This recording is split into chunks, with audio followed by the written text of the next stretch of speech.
ٹھیک ہے. پھر بعد میں وہ اپنے ابن الغدر کے دوسرے ہی دن جو ہے ابن الوقت کو حکم دیتی ہے کہ وہاں پہ فقر ڈالو. فقر ڈالو مینس کفر ڈالو. کفر ڈالو مطلب تالا ڈالو. وہاں پہ تالا لگا دو, تمام چیزوں کو لے کر واپس محل آ جاؤ. ٹھیک ہے. تو غدر کے چوتھے دن کا ذکر ہے. ابن الوقت جو ہے کوئی 2 گھڑی دن رہے, 2 بج رہا ہوگا, گھڑی کیمپ روانہ کرتے ہیں, بعد قلعے کی طرف چلا آ رہا تھا.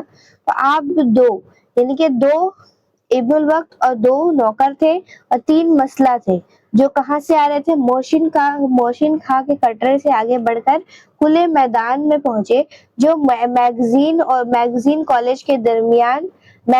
کالج کے درمیان میں واقع تھا. ٹھیک ہے. دیکھتے ہیں کہ سڑک کے بائیں طرف انگریزوں کی کچھ لاشیں پڑی ہیں. یہ دیکھ کر ابن الوقت کا کلیجہ دھک سے رہ گیا.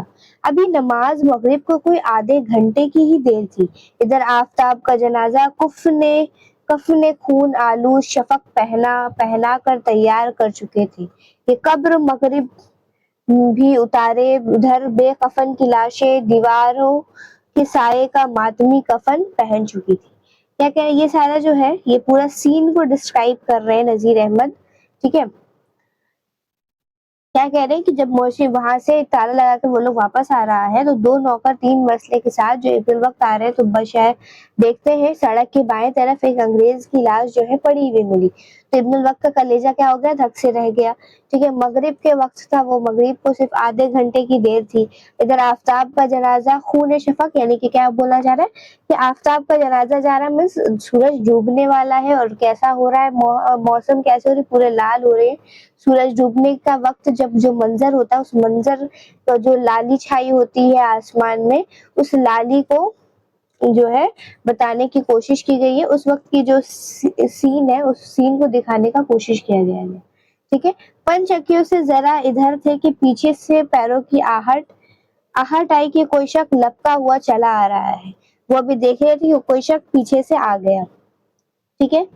5 چکیوں سے اترتے ہی کچھ شخص آیا. اس شخص نے دور سے ان شخص کو دیکھ کر پہچان لیا. ان میں آقا کون ہے برابر آ کر, یعنی کہ وہ جو شخص پیچھے آ رہا تھا, تو ابن الوقت اور باقی نوکروں کو دیکھ کر وہ دور سے پہچان لیا کہ اس میں سے ابن الوقت کون ہے, ان کے آقا کون ہے, باقی لوگ کون ہے.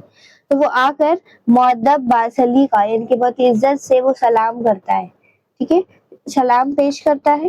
اس کے بعد وہ کسی کا پوچھنے کا منتظر نہیں رہتا کہ وہ کون ہے, وہ خود ہی بتا دیتا ہے. ابن الوقت نے آنکھ بھر کے دیکھا تو کوئی 28-30 برس کا عمر کا نوجوان آدمی تھا. 28-30 برس کا عمر کا نوجوان آدمی تھا. انگریزی خدمت گاروں یا اجدالیوں کی سی وجہ رکھتا تھا. ایسا لگتا تھا کہ وہ انگریز کا خدمت گار ہے یا کسی کا ممبر ہے. ٹھیک ہے.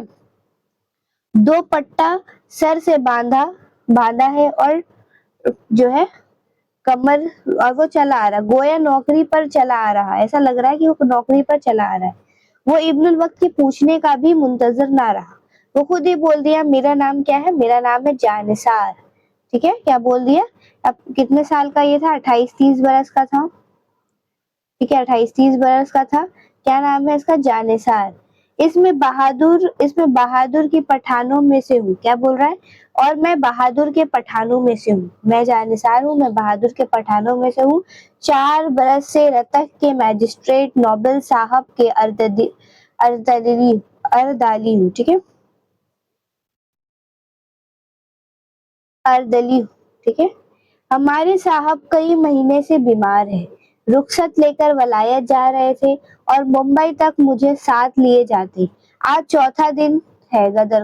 ٹھیک ہے. ہم لوگ ڈاک بنگلہ میں آ کر ٹھہرے. دوپہر کو غدر ہو گیا. صاحب کا مزاج نادرست تھا, بھاگ کر کہیں جا نہ سکے, یعنی کہ ان کی طبیعت ٹھیک نہیں تھی, طبیعت ساز نہیں تھی, اس کی وجہ سے وہ کیا ہو گئے, کہیں بھاگ نہیں پائے, تو وہ پکڑا گئے ہے نا. تینوں یعنی کہ ہندوستان کی جو انگریزی سمجھ کر ہندوستان والے نے ان کو بھی مار ڈالا. تینوں نے ان کو لے جا کر کشمیری دروازے کے گارڈ میں قید کیا. وہاں اور بھی چند انگریز پکڑے ہوئے تھے. آج سب قیدی کو کھڑا کر کے ناحق جو ہے ساری قیدی کو کھڑا کر کے وہاں پہ ان کو مارا جا رہا ہے. ہمارے صاحب بھی زخمی ہو کر ان میں جان ہے. مطلب وہاں بھی زخمی ہو کر میرے صاحب بھی وہاں پڑے ہیں کہ ایسا لگ رہا ہے کہ ان میں اب جان تھوڑی سی بچی ہے. ٹھیک ہے نا. ڈر کے مارے ان کو اچھی طرح دیکھ تو نہیں پایا میں, دیکھ نہ سکا, اور آگ بچا کر مسجد کے پانی بدلی لے کر ان کے پاس رکھ کر آیا ہوں. ٹھیک ہے, یہ خدا واسطہ کا کام ہے. اگر آپ سے ہو سکے تو ہمارے صاحب کی جان بچائیے. آپ کو بڑا درجہ ہوگا. کیا کہنا چاہ رہا ہے کہ جانثار کہہ رہا ہے میں جانثار ہوں. ٹھیک ہے, وہاں میں نے دیکھا ہے کہ وہاں پہ اور بھی انگریز قید ہے, وہاں پہ میرے صاحب بھی قید ہے, ان کو زخمی ہے وہ, میں پانی جلدی سے چپکے سے دے کر آیا ہوں, آپ میرے صاحب کی جان بچا لیں. یہ کہہ کر جانثار جو ابن الوقت کی پیروں پر گر پڑا. ٹھیک ہے, اور وہ کہہ رہا ہے اب میری جان بچا لیجیے. ابن الوقت نے جانثار کو زمین سے اٹھایا اور کہا کہ کچھ مطلب کہہ رہے کہ ہاں کچھ باغی تلنگے جو ہے ایسا کر رہے ہیں, کچھ شک نہیں, ظلم صریح اور کسی مذہب و ملت میں روا نہیں, اور اگر میں تمہاری حفاظت کر سکوں تو میں فرض انسانیت سمجھتا ہوں. کیا کہنا چاہ رہا ہے, اگر میں تمہاری مدد کر پاؤں تو میں کیا سمجھتا ہوں کہ میں انسانیت کا فرض نبھا دوں, فرض انسانیت سمجھتا ہوں. چاروں طرف شخص لوٹ کر پھر لاشوں کے پاس گئے. ٹھیک ہے, سب لاش کے پاس گئے. جانثار نے سب کو نوبل صاحب کے سر پر لے جا کر کھڑا کر دیا. ٹھیک ہے, پھر جانثار نے ہاتھ لگایا تو بدن گرم تھا. ٹھیک ہے نا, بدن گرم تھا. پھر لتھڑے ہونے کی وجہ سے اس وقت معلوم نہ ہو سکا کہ کہاں پہ زخم میں لگی, یعنی کہ خون سے لت پت سے پتہ نہیں چلا کہ کہاں پہ جو ہے چوٹ لگی ہے. ٹھیک ہے نا. جانثار نے ابن الوقت اور اس کے نوکروں کی مدد سے صاحب کی چڈی چڑھائی, صاحب کے پینٹ کو انہوں نے چڑھایا. ٹھیک ہے, ابن الوقت اور نوکروں کی مدد سے. صاحب اس قدر بے ہوش تھے کہ ان کو سنبھالنا دشوار تھا. سارے راستے ابن الوقت اور ان کے نوکر نے سہارا لگائے ان کو لے کر آئے. ٹھیک ہے, ابن الوقت نے ان کو اٹھوا لیا, مگر اس وقت تک ابن الوقت نے تو ان کی جان بچا لی, لیکن وہ جب ذرا بھی نہیں سوچا کہ گھر پہنچ کر کیا کرنا ہے, کہاں پر رکھنا ہے ان کو. ٹھیک ہے نا, گھر کے نکڑ پر جب وہ پہنچ گیا تو ان کو یہ احساس ہوا کہ اگر میں ان کو رکھوں گا تو ابن الوقت کی بیوہ پھوپھی جو ہے, ان کو اس بات کا بھی یہ تھا کہ اگر میں رکھوں, ٹھیک ہے, اگر میں ان کو رکھوں تو جو ہے ہندوستانی کیا سمجھنے لگیں گے, مجھ کو اپنا دشمن سمجھنے لگیں گے, مجھے سمجھنے لگیں گے کہ میں انگریز کے ساتھ ہوں. ٹھیک ہے, تو اس لیے وہ تھوڑا گھبرا رہے تھے. لیکن پھر انہوں نے کیا دیا, ابن الوقت نے اپنی بیوہ پھوپھی جو بال بچوں کے ساتھ جو ہے اس کے گھر رہتی تھی, اور شوہر کی طریق کی وجہ سے ان کو بڑی مقدر تھی. اب ان کے بچے سیانے ہیں, یعنی کہ پہلے بیوہ پھوپھی تھی جو ابن الوقت کے ساتھ رہتی تھی, لیکن اب جو ہے ان کے بچے اب بڑے ہو چکے ہیں, کام کرنے لگے ہیں, سیانے ہو چکے ہیں, تو ان کا ایک علیحدہ مکان ہے. ٹھیک ہے نا, تو 15 تر کر کے ابن الوقت کے مکان کے پہلو میں زمین ملی تھی. وہ زمین مدتوں سے یوں پڑی ہے, اب کوئی 4 مہینے سے کھلے موسم کے آتے ہی اس میں مدت لگی, تو اس وقت تک مکان ہر طرح سے بن کر تیار ہو چکا, صرف اس طرح کاری باقی تھی, غدر ہو گیا. مطلب تھوڑا کام باقی تھا مکان بننے میں کہ غدر ہو گیا. ٹھیک ہے, مدد بند کر دی گئی, ان کے اور وہ کام نہ ہو پایا. سامان تعمیری کی حفاظت کے لیے اور اس غرض سے بھی کہ مکان میں رات کو چراغ جلنا ضروری ہے. ٹھیک ہے, ابن الوقت نے انہیں دونوں نوکروں سے جو نوبل صاحب کو اٹھا لائے تھے, باری باری سے ایک شخص رات کو آ پڑے. ٹھیک ہے, اب ابن الوقت نے نوبل صاحب کو, میجسٹریٹ نوبل صاحب کو اسی گھر میں رکھا ہے. ٹھیک ہے, اور باری باری سے جو ہے ایک نوکر جو ہے رہتے, ایک دن میں اور ایک رات میں, 2 نوکر تھے, ایک دن میں اور ایک رات میں. ابن الوقت نے نوبل صاحب کو اسی خالی مکان میں اتروایا اپنے آدمیوں سے, جس کی باری باری مکان میں سونے کی تھی. جانثار کے ساتھ متعین کر دیا, اندر سے دروازہ لگا دیا, کواڑ بند کر لو. ٹھیک ہے, دروازہ کو لگا دیا. میرے آنے تک صاحب کے زخموں کی سست وشو کر گھبراہٹ جو کسی سے آہٹ پائی. ٹھیک ہے. ابن الوقت نے گھبراہٹ اور جلدی میں اتنا خیال البتہ کر لیا کہ باغیوں اور شہر کے بدماشوں نے اس قدر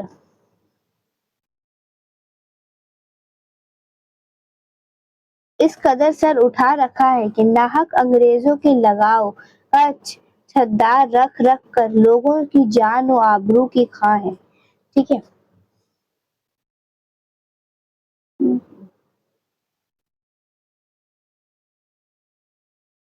ٹھیک ہے. وہاں پہ باری باری انہوں نے لگا دیا کہ اب وہ جو ہے وہ ان کا علاج ہوگا.